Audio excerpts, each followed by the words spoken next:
What exactly is mistletoe, and why the heck are we supposed to be swapping spit under it? Yeah. This is Geek Therapy Radio. What are we waiting for?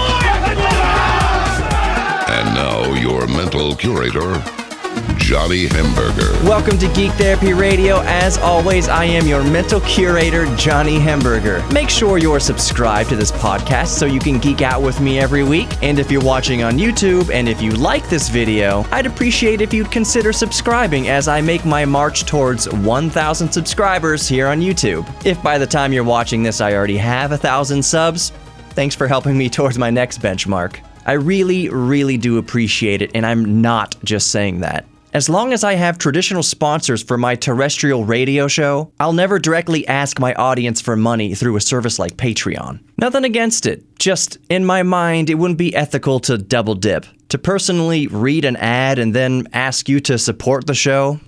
Nah. So yeah, all the support I ask of you is just to subscribe to the YouTube channel, to the podcast, both, or, neither. I'm not a cop, just a nerd.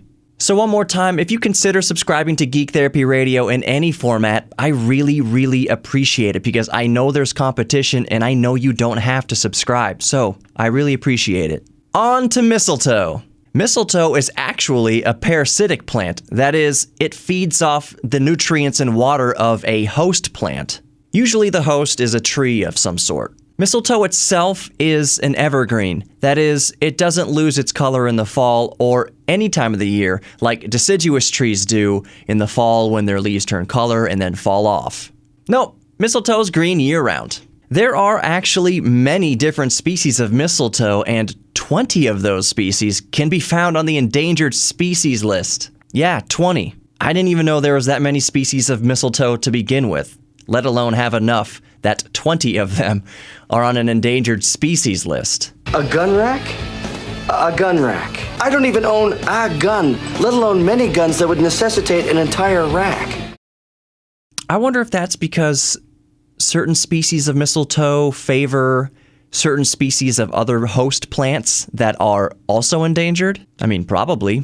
It at least sounds reasonable and plausible. Isn't being a geek great? Learning things you never knew, to ask questions you never knew, and then come up with hypotheses you never otherwise would have hypothesized. I wonder how much water I've wasted on shower thoughts following these types of rabbit trails. Probably enough to endanger at least one species of mistletoe. I'm sorry, little guy. I'll never bathe again. What's that? Oh, I should? No. Sarah wants me to bathe, so I guess I've been overruled. Sorry, little guy.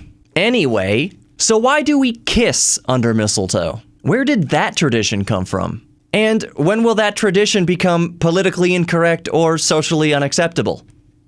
Well, I can't offer any specific insight into that last question, but I can shed some light on the tradition of kissing under the tiny shrub. Many a history buff actually believe the tradition started in ancient Norse mythology. As legend has it, after Balder, I hate that name, was killed by an enemy arrow made of mistletoe, his goddess mother Frigg wept over him.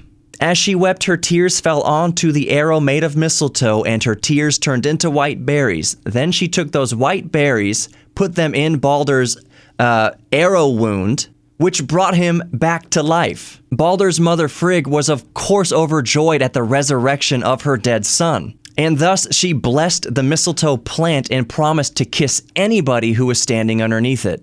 Since Christmas is actually a hodgepodge of traditions coalesced from many different myths and cultures, this Norse explanation is as good as any. I'm fairly well versed with the Bible, and don't recall Rudolph anywhere in the manger, or, for that matter, the Coca-Cola polar bears anywhere within thousands of miles of Bethlehem. I think really what this tradition boils down to, and why it's so fondly observed and passed down from generation to generation, is simply that it aligns so well with the season. Peace on earth, goodwill towards all of humanity, and being close to loved ones. You can't get much closer or symbolize love much better than with a kiss. I hope you enjoyed this podcast and short video. If you'd like to consider subscribing, the appropriate button is nearby. And until next time, be good to each other all year round, including yourself. And as always, find your geek thing and Embrace it. Take care, everybody.